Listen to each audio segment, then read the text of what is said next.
मां दुष्कृत्ना मूढ़ा प्रपद्यन्ते नरे अधमा मायापहत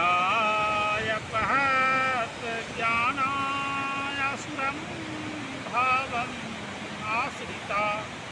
जो निपट मूर्ख हैं, जो मनुष्यों में अधम हैं, जिनका ज्ञान माया द्वारा हर लिया गया है, तथा जो असुरों के नास्तिक प्रकृति के धारण करने वाले हैं, ऐसे दुष्टों मेरी शरण ग्रहण नहीं करते।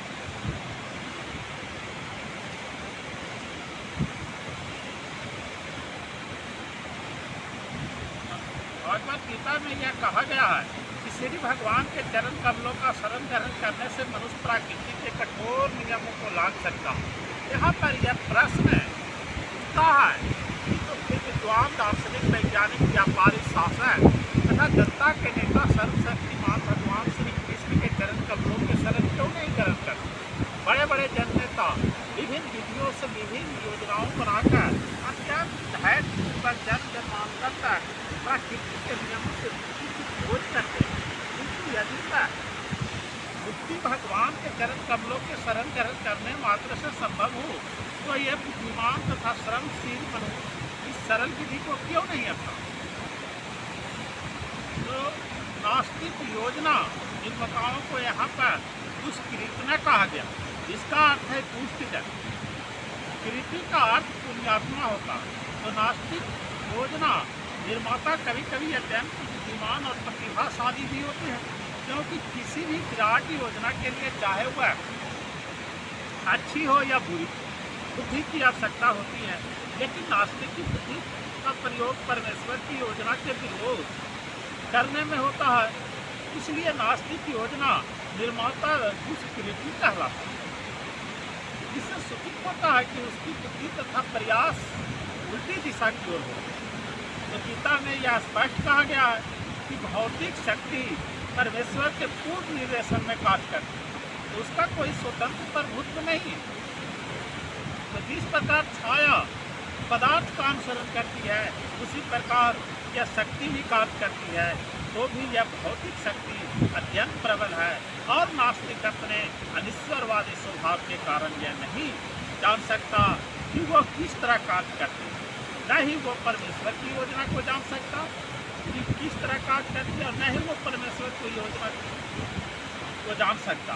तो मोह तथा रजो एवं तमोगुण में रहकर उसकी सारी योजनाएं उसी प्रकार ध्वस्त हो जाती है, इस प्रकार भौतिक नीति से विद्वान, वैज्ञानिक, दार्शनिक, शासक तथा शिक्षक होते हुए हिरण्यकश्यप तथा रावण की सारी योजनाएं ध्वस्त हो गई।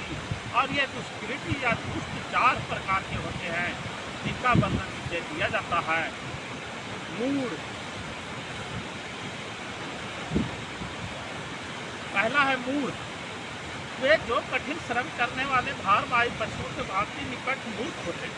वे अपने श्रम का लाभ स्वयं उठाना चाहते हैं, न वे भगवान को उसे अर्पित करना नहीं चाहते। भगवान को उसे अर्पित करना नहीं चाहते। भारवाही पशु के उपयुक्त उदाहरण गधा है। तो उस पशु से उसका स्वामी अधिक कार्य लेता, तो गधा यह नहीं जानता कि यह हिंसक किसके लिए काम करता है। वो घास से पेट भर संतुष्ट रहता, अपने स्वामी से मार खाने के भय से केवल कुछ घंटे सोता है, और गधी से बार बार लाभ खाने के बाद भय के बावजूद वो अपने काम की पूरी करता है। और कभी कभी गधा कविता करता है और दर्शन बघाता है, किंतु उसको देखने से लोगों को शांति भंग होती है। ऐसे ही दशा उस संकर्मी की है, जो यह नहीं जानते कि किसके लिए कर्म करते हैं, तो यह भी नहीं जानते कि कर्म यज्ञ के लिए। दूसरे प्रकार की दृष्टि नराधम अर्थात अधम व्यक्ति कहलाता है। नर का अर्थ है मनुष्य, और अधम का सबसे नीचे। तो 84 लाख जीव योनियों में से 4 लाख मानव योनियाँ हैं, इनमें से अनेक निम्न मानव योनियाँ हैं, इनमें से 4 लाख, जिनमें से अधिकांश असंस्कृत है।